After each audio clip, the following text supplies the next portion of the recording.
ഇന്ന് തന്നെ ഡൗൺലോഡ് ചെയ്യൂ. കാണൂ നിങ്ങളുടെ ഫേവറേറ്റ് ഷോസ്. കോടിക്കണക്കിന് സ്വത്തിനുടമയാണ് ജഗൻ. അതിന് നീ അവന് ഷെയർ ഒന്നും കൊടുത്തിട്ടുമില്ല. ഓ, ഈയിടയ്ക്കെങ്ങാനും അവൻ നിന്നോട് ഷെയർ ചോദിച്ചോ? ഇല്ല. എന്നാ ചോദിക്കും. ഇതിലെന്തോ ചതിയുണ്ട്. കുറ്റം സമ്മതിച്ചതല്ല, ബലം പ്രയോഗിച്ചും ഭീഷണിപ്പെടുത്തിയും ആരോ കുറ്റം സമ്മതിപ്പിച്ചതാ. കുറ്റം ചെയ്തത് ഏതോ വമ്പൻ താപ്പാനായിരിക്കും. ഇതുപോലെ ആരോരും ഇല്ലാത്ത ഊമകളെയും കണ്ണു കാണാൻ പറ്റാത്തവരെയും കുറ്റം കെട്ടിയേൽപ്പിക്കുന്ന വലിയൊരു ലോബി തന്നെയുണ്ട്. വിനുവേട്ടൻ അവരുടെ ഇരയായി പോയെന്നുള്ളതാ സത്യം.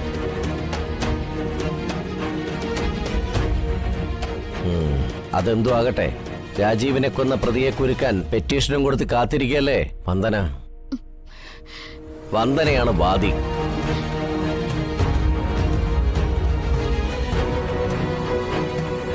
ഇനി വിനു എന്ന പ്രതിയോട് വന്ദനയ്ക്ക് എന്താണ് ചെയ്യാനുള്ളത്?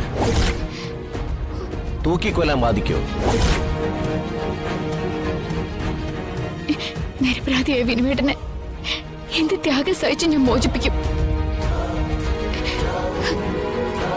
പക്ഷെ ഇത് ചെയ്യിപ്പിച്ച ആളെ ഇരുമ്പഴിക്കുള്ളിലാക്കുകയും ചെയ്യും.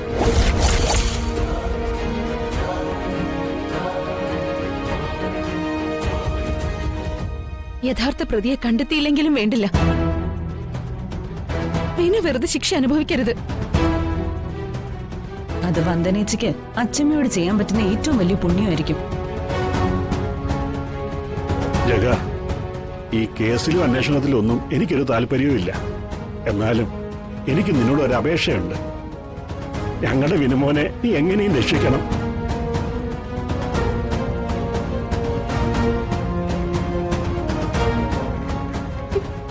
അവന് ഞങ്ങൾക്ക് വേണം മോനെ.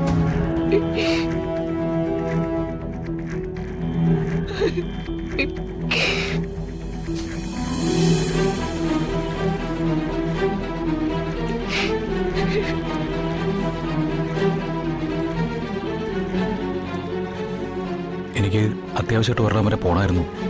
എങ്ങോട്ടാ?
ജഗ, എടാ ജഗ, ഇവനിത് എവിടെ പോയി കിടക്കുക?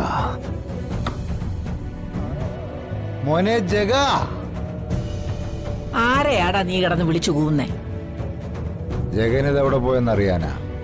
അവൻ രാവിലെ വന്ദനയും കൂട്ടി ACPയുടെ ഓഫീസിലെന്നും പറഞ്ഞു പോയതാ. ACP ഓഫീസിലേക്കോ? അതെന്ന് ജഗൻ ഈ വയ്യാവേലി എടുത്ത് തലയെ വെക്കേണ്ട വല്ല കാര്യമുണ്ടോടാ? വന്ദനയ്ക്ക് രാജീവിന്റെ ആക്സിഡന്റ് കേസ് തെളിയിക്കണമെന്ന് വാശി. തെളിയിച്ചോട്ടെ. അതിനെന്തിനാടാ ജഗനും കൂടി എടുത്തിയാടി പുറകെ പോകുന്നേ? ആ കേസ് തെളിയിക്കാൻ അവനെന്തിനാടാ ഈ നെട്ടോട്ട് ഓടുന്നേ? കേസ് തെളിഞ്ഞാൽ രാജീവിന്റെ സ്വത്ത് കൂടി വന്ദനയ്ക്ക് കിട്ടുമായിരിക്കും.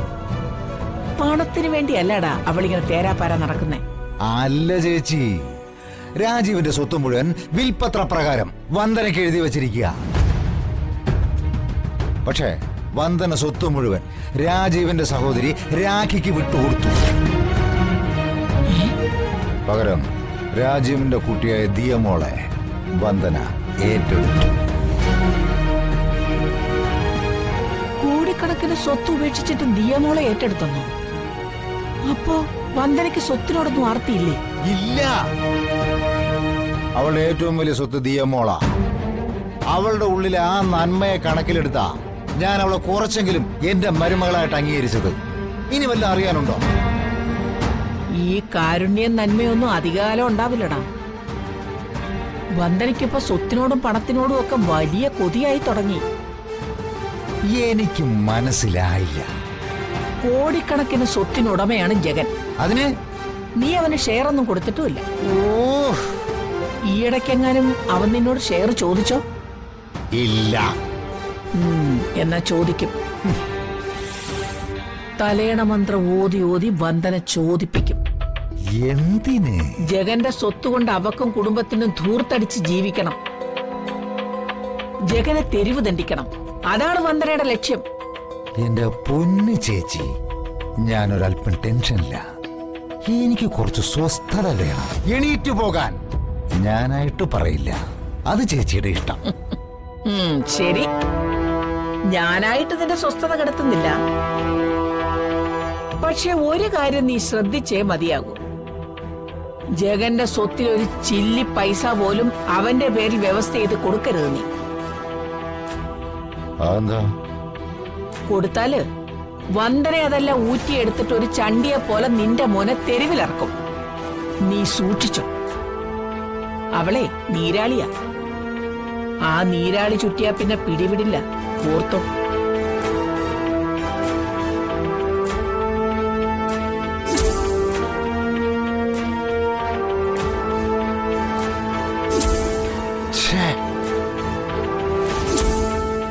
ഇവനെന്തിനാ ACPയുടെ ഓഫീസിൽ പോയത്? എന്നിട്ടെന്താ ഇത്ര നേരമായിട്ടും മടങ്ങി വരാത്തത്?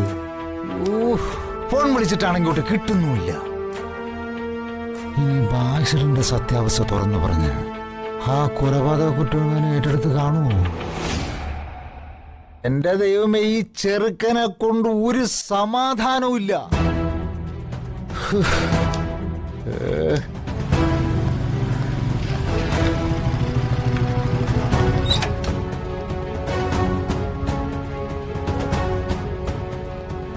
ആ ജയനോ? സർ, ACP ഇല്ലേ? ACP ഒരു മീറ്റിങ്ങിന് പോയിരിക്കുക. കുറച്ച് കഴിഞ്ഞേ വരൂ. സർ, എനിക്ക് വിനുവേട്ടനെ ഒന്ന് കാണണമായിരുന്നു. അതിപ്പോ വിസിറ്റേഴ്സിനെ ഒന്നും അനുവദിക്കരുതെന്നാ ACP പറഞ്ഞിട്ടുള്ളത്. പ്ലീസ് സർ, ഞാൻ പെട്ടെന്ന് കണ്ടിട്ട് പൊയ്ക്കോളൂ. ശരി, പെട്ടെന്ന് തന്നെ പൊയ്ക്കോണം. എനിക്ക് ഉപദ്രവം ഒന്നും ഉണ്ടാക്കി വെക്കരുത്. ഏയ് ഇല്ല സർ. കയറി കണ്ടു. ആ